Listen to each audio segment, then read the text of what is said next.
사무엘상 16장. 여호와께서 사무엘에게 이르시되 내가 이미 사울을 버려 이스라엘 왕이 되지 못하게 하였거늘 네가 그를 위하여 언제까지 슬퍼하겠느냐. 너는 뿔에 기름을 채워 가지고 가라. 내가 너를 베들레헴 사람 이새에게로 보내리니 이는 내가 그의 아들 중에서 한 왕을 보았느니라 하시는지라. 사무엘이 이르되 내가 어찌 갈 수 있으리이까. 사울이 들으면 나를 죽이리이다 하니 여호와께서 이르시되 너는 암송아지를 끌고 가서 말하기를 내가 여호와께 제사를 드리러 왔다 하고 이새를 제사에 청하라. 내가 네게 행할 일을 가르치리니 내가 네게 알게 하는 자에게 나를 위하여 기름을 부을지니라. 사무엘이 여호와의 말씀대로 행하여 베들레헴의 이름에 성읍 장로들이 떨며 그를 영접하여 이르되 평강을 위하여 오시나이까. 이르되 평강을 위함이니이다. 내가 여호와께 제사하러 왔으니 스스로 성결하게 하고 와서 나와 함께 제사하자 하고 이새와 그의 아들들을 성결하게 하고 제사에 청하니라. 그들이 오매 사무엘이 엘리압을 보고 마음에 이르기를 여호와의 기름 부으실 자가 과연 주님 앞에 있도다 하였더니 여호와께서 사무엘에게 이르시되 그의 용모와 키를 보지 말라. 내가 이미 그를 버렸노라. 내가 보는 것은 사람과 같지 아니하니 사람은 외모를 보거니와 나 여호와는 중심을 보느니라 하시더라. 이새가 아비나답을 불러 사무엘 앞을 지나가게 하매 사무엘이 이르되 이도 여호와께서 택하지 아니하셨느니라 하니 이새가 산마로 지나게 하매 사무엘이 이르되 이도 여호와께서 택하지 아니하셨느니라 하니라. 이새가 그의 아들 7을 다 사무엘 앞으로 지나가게 하나 사무엘이 이새에게 이르되 여호와께서 이들을 택하지 아니하셨느니라 하고 또 사무엘이 이새에게 이르되 네 아들들이 다 여기 있느냐. 이새가 이르되 아직 막내가 남았는데 그는 양을 지키나이다. 사무엘이 이새에게 이르되 사람을 보내어 그를 데려오라. 그가 여기 오기까지는 우리가 식사 자리에 앉지 아니하겠노라. 이에 사람을 보내어 그를 데려오매 그의 빛이 붉고 눈이 빼어나고 얼굴이 아름답더라. 여호와께서 이르시되 이가 그니 일어나 기름을 부으라 하시는지라. 사무엘이 기름 뿔병을 가져다가 그의 형제 중에서 그에게 부었더니 이날 이후로 다윗이 여호와의 영에게 크게 감동되니라. 사무엘이 떠나서 라마로 가니라. 여호와의 영이 사울에게서 떠나고 여호와께서 부리시는 악령이 그를 번뇌하게 한지라. 사울의 신하들이 그에게 이르되 보소서 하나님께서 부리시는 악령이 왕을 번뇌하게 하온즉 원하건대 우리 주께서는 당신 앞에서 모시는 신하들에게 명령하여 수금을 잘 타는 사람을 구하게 하소서. 하나님께서 부리시는 악령이 왕에게 이를 때에 그가 손으로 타면 왕이 나으시리이다 하는지라. 사울이 신하에게 이르되 나를 위하여 잘 타는 사람을 구하여 내게로 데려오라 하니 소년 중 한 사람이 대답하여 이르되 내가 베들레헴 사람 이새의 아들을 본즉 수금을 탈 줄 알고 용기와 무용과 구변이 있는 준수한 자라. 여호와께서 그와 함께 계시더이다 하더라. 사울이 이에 전령들을 이새에게 보내어 이르되 양치는 내 아들 다윗을 내게로 보내라 하매 이새가 떡과 한 가죽 부대의 포도주와 염소 새끼를 나귀에 실리고 그의 아들 다윗을 시켜 사울에게 보내니 다윗이 사울에게 이르러 그 앞에 모셔 섬에 사울이 그를 크게 사랑하여 자기의 무기를 드는 자로 삼고 또 사울이 이새에게 사람을 보내어 이르되 원하건대 다윗을 내 앞에 모셔 서게 하라. 그가 내게 은총을 얻었느니라 하니라. 하나님께서 부리시는 악령이 사울에게 이를 때에 다윗이 수금을 들고 와서 손으로 탄즉 사울이 상쾌하여 낫고 악령이 그에게서 떠나더라. 좋은 날입니다. 성령님께서 오늘도 여러분들의 심령 가운데 큰 은혜와 평강으로 함께하여 주시기를 주님의 이름으로 축복합니다. 오늘 저는 여러분들과 함께 사무엘상 16장 말씀으로 사람은 외모를 보지만 하나님은 중심을 보십니다. 라는 그런 제목으로 은혜를 나누기로 원합니다. 우리가 살고 있는 현대사회는 정말 외적인 조건으로 사람을 판단하는 그런 시대를 우리는 살고 있습니다.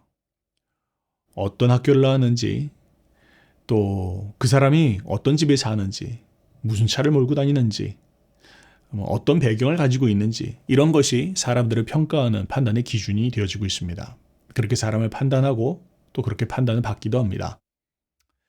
그러나 우리는 이 모든 것을 넘어서서 하나님께서 우리를 어떻게 보시는지 그것이 훨씬 더 중요하다는 것을 알아야 합니다.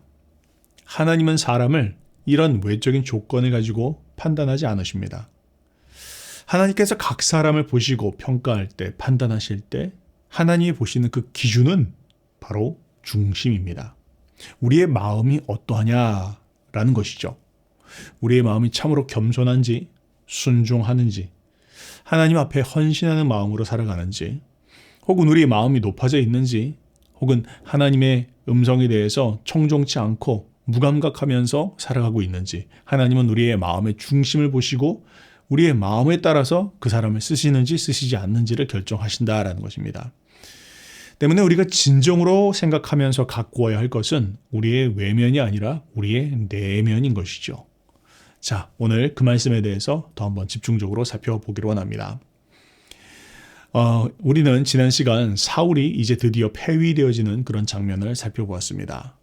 앞에서 13장에서 우리가 사울이 사무엘에게 책망을 받을 때 우리는 사무엘이 너무 강하게 심판하는 것 같다라는 그런 내용들을, 그런 인상을 지울 수 없었습니다. 그러나 14장과 15장에 이르러서 사울의 그 깊은 내면의 동기가 드디어 드러나게 되자 아이고, 그것이 그냥 지나가는 말이 아니었구나, 그냥 갑자기 우발적으로 한 메시지가 아니었구나라는 것을 깨닫게 되어집니다. 참으로 하나님은 지식의 하나님이시고 우리의 행동을 돌아보시는 그런 하나님이십니다. 자, 우리는 이제 여기서 멈춰서는 안 되겠습니다.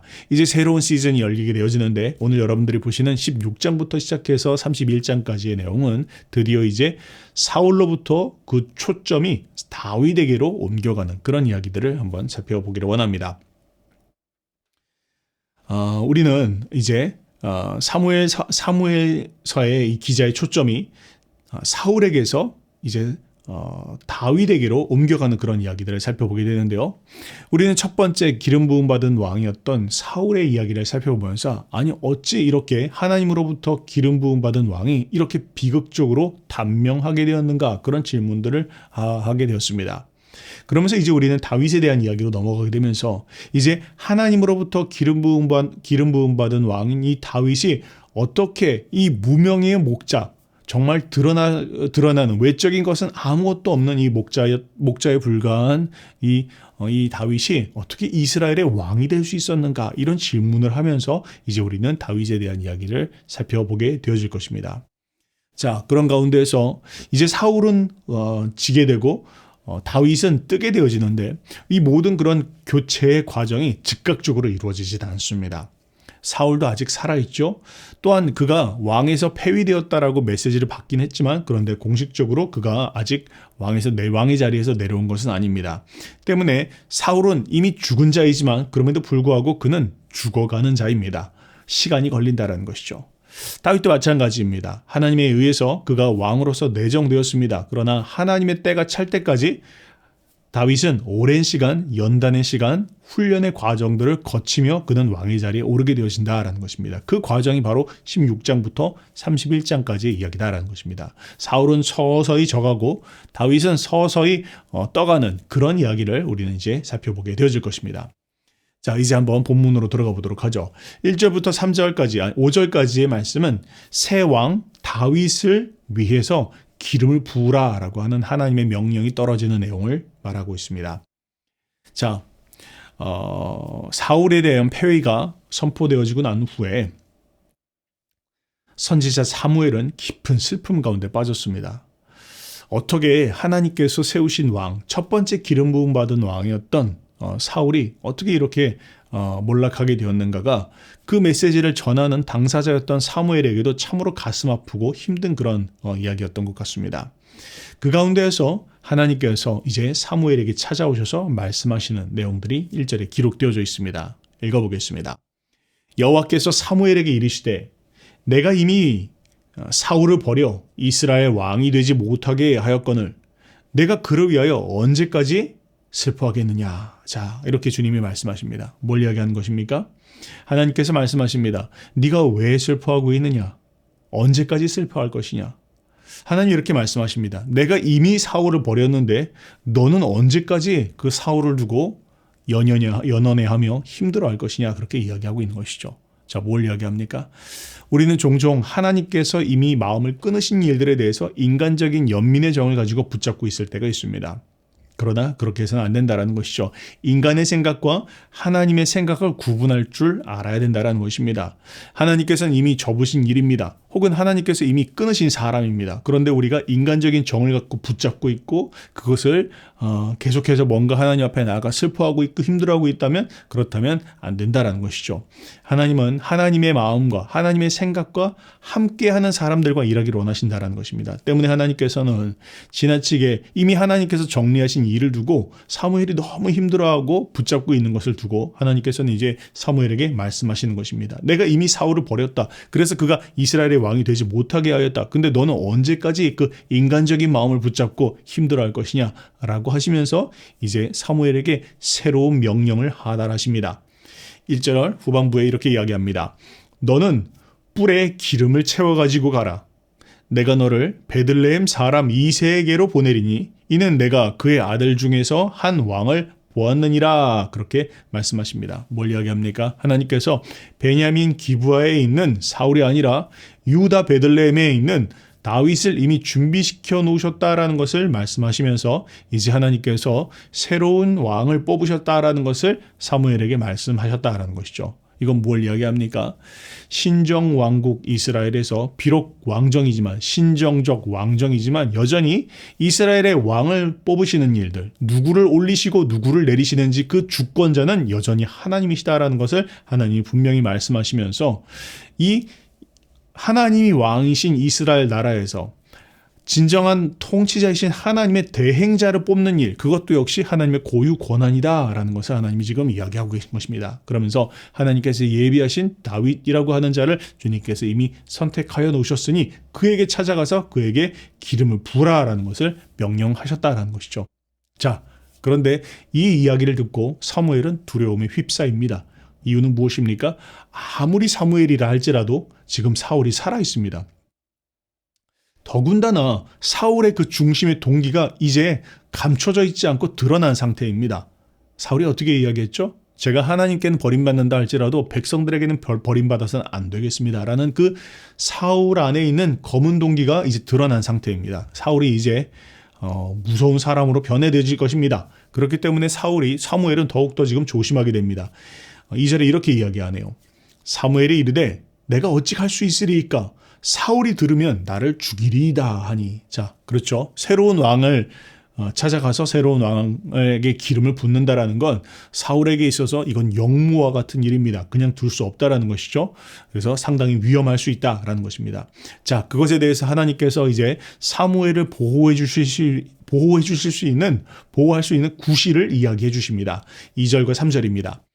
여호와께서 이르시되 너는 암송아지를 끌고 가서 말하기를 내가 여호와께 제사를 드리러 왔다 하고 이새를 제사에 청하라. 내가 내게 행할 일을 가르치리니 내가 내게 알게 하는 자에게 나를 위하여 기름을 부을지니라. 그렇게 이야기하고 있죠. 자, 뭔 얘기합니까? 자, 신명기에 보면요. 이런 법이 기록되어져 있습니다. 어떤 한 성읍에 만약 원인을 알 수 없는, 그러니까 누가 이 일을 벌였는지 알 수 없는 살인사건이 벌어졌습니다. 그러면 그 살인자를 찾기 위해서 혹은 그것에 대한 속죄를 할 수 있도록 하기 위해서 레위지파의 제사장이 그 성읍에 가서 속죄제를 드리거나 제물을 드릴 수 있는 그런 법에 대한 것이 기록되어져 있습니다. 지금 그런 이야기를 하고 있는 것이죠. 그래서 그 성읍에 정확하게 이 사건일지 우리가 알 수는 없지만 어쨌든 이 성읍에 어떤 그런 속죄제 제사가 있으니까 그 제사를 드리러 방문하는 일들, 이런 일들이 율법에 의하면 가능하다라는 것입니다. 그렇게 해서 그런 형식을 가지고 제사를 드리러 왔다라고 이야기하면서 그 자리에 이새를 청하도록 하라라고 하면서 하나님께서 구실을 마련해 주십니다. 자, 그렇게 해서 이제 베들레헴에 찾아가게 되는데요. 이게 웬일입니까? 사무엘이 베들레헴에 등장하자 예상처럼 베들레헴의 사람들이 놀라기 시작합니다. 4절입니다. 사무엘이 여호와의 말씀대로 행하여 베들레헴의 이름에 성읍 장로들이 떨며 그를 영접하여 이르되 평강을 위하여 오시나이까 그렇게 이야기하고 있습니다. 장로들이 왜 떨고 있습니까? 장로들이 떨고 있는 건 사무엘의 등장이 범상치 않은 일이기 때문입니다. 일반적으로 방문하는 것이 아니겠죠. 더군다나 지금 사람들은 이미 다 알고 있습니다. 사무엘과 사울이 틀어진 상태라는 걸 알고 있습니다. 그럼에도 불구하고 여전히 이스라엘의 장로들, 지금 사람들은 여전히 사울의 통치 아래 살아가고 있습니다. 그러니 지금 사무엘의 방문은 쉬운 일이 아니라는 것이죠. 만약 이것이 백성들에게 사울 왕에게 알려지기라도 한다면 사울이 가만두지 않을 수도 있는 그런 문제가 될 수도 있는 것입니다. 그래서 장로들이 지금 떨고 있습니다. 그러면서 물어봅니다. 평강을 위해서 오신 것입니까? 거기에 대해서 사무엘이 내가 왜 베들레헴에 왔는지를 설명합니다. 5절입니다. 이르되 평강을 위함이니라.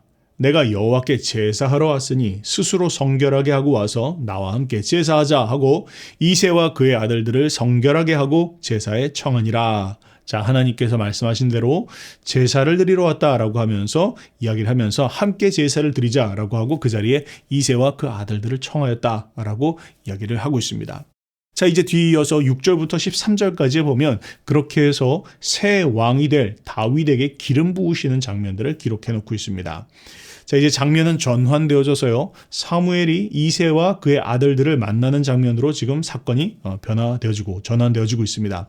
하나님께서 사무엘에게 딱 누구다라고 말씀하지 않으신 그런 상태입니다. 사무엘이 가지고 있는 인간적인 통찰력만을 가지고 지금 누가 하나님께서 기름 부으실 자인지에 대한 것을 판단해야 되는 그런 상황입니다.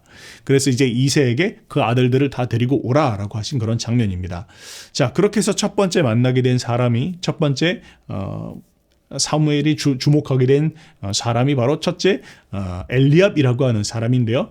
바로 이새의 장남입니다. 그런데 그는 보니까 외모가 아주 출중하고 용모가 매력적이었던 그런 사람인 것으로 보입니다.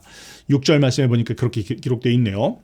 그들이 오매 사무엘이 엘리압을 보고 마음에 이르기를 여호와의 기름 부으실 자가 과연 주님 앞에 있도다 그렇게 말하네요. 그러니까 엘리압이 딱 나타났는데 첫째 아들입니다. 근데 보니까 용모가 출중하고 키도 크고 아주 정말 하나님께서 과연 기름 부으실 자가 이 사람이겠구나라고 사무엘이 생각을 했다는 것입니다. 그리고 사무엘이 그 마음에 끌린 가운데에서 기름을 부으려고 하는 그 순간 하나님께서 사무엘의 마음 가운데 이렇게 말씀하십니다. 여호와께서 사무엘에게 이르시되 그의 용모와 키를 보지 말라. 내가 이미 그를 버렸노라. 그렇게 말하고 있네요. 용모를 보지 말아라. 키를 보지 말아라. 외모로 그가 기름 부음 받을 자라고 너는 판단하지 말아라. 라고 하시면서 하나님께서 강하게 말씀하십니다. 내가 이미 그를 버렸노라. 하나님께서 그를 거절하셨다라는 것이죠. 어떤 이유인지는 밝히고 있지는 않습니다. 그러나 그는 하나님의 마음에 합한 자가 아니었습니다. 그러면서 7절에 이렇게 다시 한번 말씀하시기를 내가 보는 것은 사람과 같지 아니하니 사람은 외모를 보거니와 나 여호와는 중심을 보느니라. 그렇게 말씀하셨다라는 것이죠. 뭘 말합니까? 하나님이 무엇을 보시냐는 것입니다. 하나님은 사람들처럼 외모를 보지 않으신다는 것이죠. 외적 조건을 보면서 그 사람이 누구인지를 판단하지 않으신다는 겁니다. 그럼 하나님이 보시는 것은 무엇입니까? 바로 중심입니다. 그 마음입니다. 하나님은 그 마음을 보시면서 그의 마음 가운데 하나님을 경외함이 있는지, 하나님을 향한 사랑의 마음이 있는지, 하나님의 뜻에 순종하고자 하는 마음이 있는지, 하나님의 뜻을 위해서 살아가고자 하는 헌신의 마음의 중심이 있는지 하나님은 그것을 보시고 하나님의 뜻을 위해서 쓰실 자인지 아닌 자인지를 판단하신다라는 것이죠. 여기서 우리는 생각해 봐야 된다는 것입니다. 종종 우리는 외적 조건으로 하나님 앞에 쓰임받을 거라고 생각합니다. 그래서 학력을 쌓고 우리의 어떤 재산을 만들어가고 그것으로 다른 사람들을 판단하기도 하고 우리 스스로가 그렇게 평가받을 거라고 생각을 하지요. 그러나 그것이 아니라는 것입니다. 하나님이 중심을 보신다는 겁니다. 하나님이 판단하시는 기준은 우리의 마음 가운데 하나님 앞에 가꾸고 있는 우리의 마음 그 중심 그것으로 하나님은 보시고 이를 쓰실지 쓰시지 않을지를 결정하신다라는 겁니다. 우리가 우리 스스로에 대해서 내가 지금 무엇에 중심을 두고 있는지 내가 무엇을 중요하게 여기고 어떤 것을 가꾸고 있는지 외모를 가꾸고 외적인 조건을 가꾸는 것만큼 내 중심을 하나님 앞에 가꾸고 있는지 그렇게 내가 정말 하나님 앞에 준비되어지고 있는지 우리는 한번 깊이 돌아보아야 할 것입니다. 그러면서 또 다른 두 아들 역시 하나님께서 판단을 말씀하시는데요. 8절과 9절입니다. 이새가 둘째 아비나답을 불러 사무엘 앞을 지나가게 하매 사무엘이 이르되 이도 여호와께서 택하지 아니하셨느니라 하니 이새가 산마로 지나가게 하매 사무엘이 이르되 이도 여호와께서 택하지 아니하셨느니라. 하나님께서 둘째, 셋째가 지나가는데 다 하나님께서 아니다라고 말씀을 하셨다는 것이죠. 그러면서 나머지 네 아들, 그래서 모든 7 아들이 모두가 지나갔는데 하나님 보시기에 그들 가운데 택한 자가 없었다라고 말합니다. 이새가 그의 아들 7을 다 사무엘 앞으로 지나가게 하나 사무엘이 이새에게 이르되 여호와께서 이들을 택하지 아니하셨느니라 그렇게 이야기하네요. 자, 7 아들이라고 하는 건 7이란 건 완전수죠. 그러니까 더 이상 내놓을 만한 그런 사람이 없는, 인간적으로 보았을 때 이새에게 더 이상 내놓을 만한 사람이 없도록 모든 사람들이 다 지나갔다라는 겁니다. 자, 그런데 그런 가운데에서 이새의 판단 가운데에는 정말 내놓을 수 있는 모든 사람은 다 내놓았고 이 아이는 내놓을 필요도 없다라고 생각하는, 그럴 조건도 안 되고 자격도 되어지지 않는 8째 아들, 막내 아들이 있었다라는 것입니다. 그래서 이 아들은 심지어는 사울이 누굴 왕으로 세울까 하는 그 자리 가운데 그 자격도 주어지지 않아서 형들을 대신해서 바깥에서 짐승을 보고 있었던 그런 아들이 있었다라는 것입니다. 자, 그 목동에 대해서 지금 이야기합니다. 사무엘이 남은 아들이 없는지 이새에게 물어봅니다. 11절에 사무엘이 이새에게 이르되 내 아들들이 다 여기 있느냐? 이새가 이르되 아직 막내가 남았는데 그는 양을 지키나이다. 사무엘이 이새에게 이르되 사람을 보내어 그를 데려와라. 그가 여기 오기까지는 우리가 식사 자리에 앉지 않겠노라. 그렇게 이야기합니다. 자, 그러면서 이제 다윗을 불러오는데요. 12절에 보니까 이에 사람을 보내 그를 데려오매 그의 빛이 붉고 눈이 빼어나고 얼굴이 아름답더라. 그렇게 이야기합니다. 외모로 보시는 건 아니었습니다. 그런데 어쨌든 다윗의 모습을 보는데 그의 다윗의 모습 가운데 범상치 않은 그런 외모의 모습이 있었다. 그렇게 이야기합니다. 그러면서 사무엘이 놀라고 있는 가운데에서 그때 바로 하나님의 말씀이 또 임합니다. 12절에 여호와께서 이르시되 이가 그니 일어나 기름을 부으라. 하나님께서 다윗을 보시면서 사무엘이 다윗을 보는 가운데에서 이가 바로 내가 택한 왕이다. 사울을 내리고 다시 세울 왕으로 내가 다윗을 택했는데 바로 이 사람이 다윗이다 라고 하나님께서 말씀하시면서 사무엘이 기름불병을 가져다가 그의 형제 중에서 그에게 부었더니 이날 이후로 다윗이 여호와의 영에게 크게 감동되었다. 그렇게 이야기하고 있는 것입니다. 사무엘이 다윗에게 기름을 부었다라는 것을 이야기하고 있죠. 그 자리에는 아버지도 있었고 형들도 있었고 또 베들레헴의 많은 장로들도 그 자리에서 보고 있었는데 그 자리에서 이제 새로운 왕인 다윗이 서게 되었다라는 것을 지금 기록하고 있는 것입니다. 그러나 이 일은 분명히 위험한 일입니다. 사울에게 알려질 수 있는 일이 아니죠. 그렇기 때문에 드러난 일은 아닙니다. 그러나 그럼에도 불구하고 은밀하게 일어났던 기름 부음이지만 다윗에게 기름이 부어지자 하나님의 영이 그게 크게 감동하여서 그가 성령으로 하나님의 영으로 말미암아 모든 그런 새로운 그런 차원의 일들을 경험하기 시작하였다라는 것을 지금 성경은 기록해 놓고 있습니다. 그렇습니다. 우리의 삶 가운데서도 하나님께서 우리에게 하나님의 영을 부어주시도록 우리가 사모해야 할 것입니다. 하나님은 우리가 하나님의 일을 감당할 수 있도록 우리에게 하나님의 영을 부어주십니다. 하나님의 영이 부어질 때 우리는 인간적 차원에서 할 수 있는 일을 넘어서는 그런 감동함 가운데 당신의 일들을 감당할 수 있습니다. 그것이 사역이 되었던, 그것이 사업이 되었던, 그 어떤 일이 되었던 하나님이 보내신 자리에서 당신의 일들을 감당하기 위해서 우리가 하나님의 영으로 충만해야 할 것입니다. 자, 그런 가운데서 이제 13절 사무엘이 떠나서 라마로 가니라 그렇게 말하고 있네요. 사무엘은 자기 할 일들을 다 하고 이제 자기의 고향으로 돌아갑니다. 참으로 겸손한 사람입니다. 해야 할 일이 무엇인지 또 내가 나타나야 할 때 나타나고 내가 사라져야 될 때 사라지는 이 사무엘의 모습을 통해서 자기를 드러내지 않는 그런 위대한 하나님의 사람의 모습을 보게 되어집니다. 그 다음 14절부터 23절 말씀해 보면 그렇게 해서 기름 부음 받은 다윗이 드디어 사울과 조우하는 그런 장면들을 기록하고 있습니다. 자, 14절부터 23절은 사울의 부르심을 받는, 다윗이 사울의 부르심을 받는 장면을 기록하고 있는데요. 14절 15절 말씀입니다. 여호와의 영이 사울에게서 떠나고 여호와께서 부리시는 악령이 그를 번뇌하게 한지라. 사울의 신하들이 그에게 이르되 보소서 하나님께서 부리시는 악령이 왕을 번뇌하게 하온즉 그렇게 이야기하고 있습니다. 자, 뭘 이야기합니까? 사울은 지금 어떤 상황입니까? 사울은 하나님께 버림받은 왕입니다. 그런데 백성들 앞에서는 여전히 왕인 것처럼 행세해야 하는 그런 상황입니다. 누가 이런 상황을 만들었죠? 사울 그 자신입니다. 사울 자신이 하나님 앞에 사무엘에게 이야기하기를 하나님께 버림받는 건 괜찮습니다. 그런데 백성들 앞에 버림받는 건 아니 됩니다. 라고 그렇게 이야기했죠. 그의 요구처럼 그는 여전히 백성들 앞에서는 왕입니다. 그러나 진정한 왕이신 하나님 앞에 그는 이제 아무것도 아닌 존재가 되었습니다. 하나님 앞에 버림받았다는 것이죠. 그런데 백성 앞에는 왕인 행세를 해야 한다는 겁니다. 하나님께서 그래 그렇게 놔두마 라고 이야기하신 것입니다. 얼마나 갈등이 되었을까요? 그래서 지금 정신병이 찾아왔습니다. 사울이 정신병이 시달리고 있는 그런 상황을 이야기하고 있습니다. 자, 하나님께서는요, 하나님이 택하신 자에게 하나님의 영을 부어주십니다. 그래서 그 일을 감당케 해주십니다. 그런데 지금 뭐라고 말합니까? 여호와의 영이 사울에게서 떠났다. 그렇게 이야기하고 있죠. 그러면 사울은 어떤 존재가 됩니까? 사울은 그저 자연인입니다.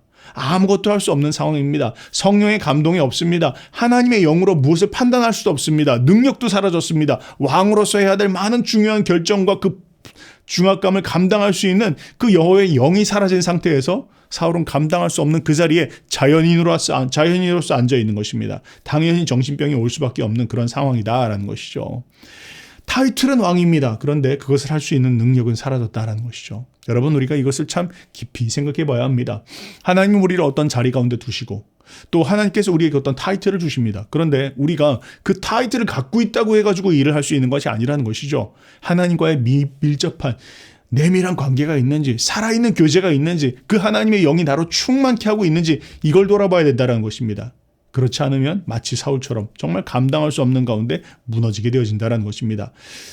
그래서 신하들이 이야기합니다. 16절에 원하건대 우리 주께서는 당신 앞에서 모시는 신하들에게 명령하여 수금을 잘 타는 사람들을 구하게 하소서. 하나님께서 부리시는 악령이 왕에게 이를 때 그가 손으로 타면 왕이 나으실 것입니다. 그렇게 이야기하면서 사울이 그 이야기를 듣고 신하에게 이르되 나를 위하여 수금을 잘 타는 사람을 구하여 오라 라고 하니까 그를 데리고 왔다 라고 그렇게 이야기하죠.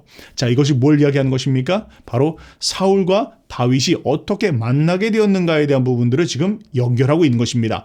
18절 말씀해 보니까 소년 중 한 사람이 대답하여 이르되 내가 베들레헴 사람 이새의 아들을 본즉 수금을 잘 탈 줄 알고 용기와 무용과 구변이 있는 준수한 자라. 여호와께서 그와 함께 계시더이다. 그렇게 이야기하고 있습니다. 아주 대조적이죠. 여호와께서 떠난 사울과 여호와께서 함께 계신 다윗. 근데 그 둘이 이런 이유로 말미암아 만나게 되었다. 여호와가 떠난 일로 말미암아 악령이 그를 번뇌하게 하였고 하나님의 영이 충만케 되어서 하나님 앞에 쓰임받고 있는 다윗, 그 둘이 이런 계기로 말미암아 만나게 되었다라는 것을 지금 이야기하고 있는 것입니다. 19절에 보니까 사울이 이에 전령들을 이새에게 보내어 이르되 양치는 내 아들 다윗을 내게로 보내라 그렇게 이야기를 하니 이새가 그 이야기를 듣고 떡과 가죽 부대와 포도주와 염소 새끼를 나귀에 실려 그의 아들 다윗을 사울에게로 보내었다 그렇게 이야기하고 있는 것입니다. 자, 지금 저자가 이 사무엘상의 저자가 이 16장을 기록하고 있는 이유는 무엇입니까? 바로 이런 이유로 다윗과 사울이 만나게 되었다. 다윗이 어떻게 목동이었던 다윗이 왕실에 들어오게 되었는지 그 계기, 그 하나님의 섭리를 지금 기록하고 있는 것입니다. 이렇게 하나님은 한 걸음 한 걸음씩 당신이 내릴 자 그리고 당신이 세울 자를 만나게 하시고 그 자리를 교체하시는 일을 하셨다라는 것을 지금 기록해 놓고 있는 것입니다. 이제 다윗과 사울이 만납니다. 그리고 사울은 다윗을 보면서 참으로 마음에 들어합니다. 그리고 그를 자기의 무기 드는 자로 삼았다라고 이야기하고 있네요. 21절입니다. 다윗이 사울에게 이르러 그 앞에 모셔섬에 사울이 그를 크게 사랑하여 자기의 무기를 드는 자로 삼고 또 사울이 이새에게 사람을 보내어 이르되 원하건대 다윗을 내 앞에 모셔서게 하라. 그가 내게 은총을 얻었느니라 하니라. 하나님께서 부리시는 악령이 사울에게 이를 때 다윗이 수금을 들고 와서 손으로 탄즉 사울이 상쾌하여 났고 악령이 그에게서 떠나갔더라. 그렇게 이야기하면서 다윗이 왕궁에서 생활하게 되어진 그 이야기의 그 시작이 이렇게 되었다라고 지금 이야기하고 있는 것입니다. 사울은 몰랐겠죠. 지금 이 다윗이 하나님께서 기름 부음 받은 자이며 그가 왕으로 세워질 자라는 걸 사울 스스로 모르고 있었습니다. 그런데 그의 손으로 다윗을 자신의 왕궁으로 들이게 되었다라는 것을 지금 기록하고 있습니다. 자, 오늘 말씀 16장을 한번 마지막으로 정리하면서 오늘 말씀의 핵심이 무엇인지 다시 한번 묵상해 봅시다. 무엇입니까? 바로 사람은 외모를 보지만 하나님은 중심을 보신다는 겁니다. 우리의 외적 조건이 어떠한지, 또 우리가 가지고 있는 드러나는 그 어떤 것보다 더 중요한 건 우리 마음의 중심이라는 것이죠. 사울은 어떤 사람이었습니까? 사울은 그 외적으로 보았을 때 그는 출중한 사람, 이스라엘 가운데 그보다 더 멋진 사람은 없었다. 가정 배경도 그렇고 외모도 그렇고 심지어는 종과 대화할 수 있는 성품도 준비된 것처럼 보이는 외적 조건들이 모든 것들이 갖춰져 있었습니다. 그런데 하나님께서 그를 왕으로 세우시는 순간 그의 마음의 중심에 드러나지 않은 그 중심의 동기가 나타났다는 것이죠. 인정받고자 하는 마음들, 사람들 앞에 나의 권세를 과시하고자 하는 것들, 이런 모든 것들, 그 마음의 중심이 결국 준비되지 않은 모습으로 말미암아 이스라엘이 큰 어려움을 당하게 되었다는 것이죠. 그래서 지금 여기서는 다시 한번 강조하고 이야기하고 있습니다. 사람은 외모를 보지만 하나님은 중심을 보신다는 겁니다. 여러분, 하나님께서 우리를 사용하기를 원하십니까? 하나님께 쓰임받기를 원하십니까? 그렇다면 우리의 겉모습이 아니라 우리의 중심이 참으로 하나님 쓰실 수 있는 그런 모습으로 빚어지고 있는지 우리의 마음, 우리의 중심 돌아봐야 할 것입니다. 주님, 우리의 중심을 다뤄주십시오. 빨리 사람들에게 인정받고 더 많은 부를 얻고 하는 이런 것보다 더 중요한 것, 하나님 내 마음의 중심이 하나님 앞에 준비되어야 할 것입니다. 그렇게 우리가 하나님 앞에 기도하고 또 승리하는 저와 여러분들 되시기를 주님의 이름으로 축복합니다.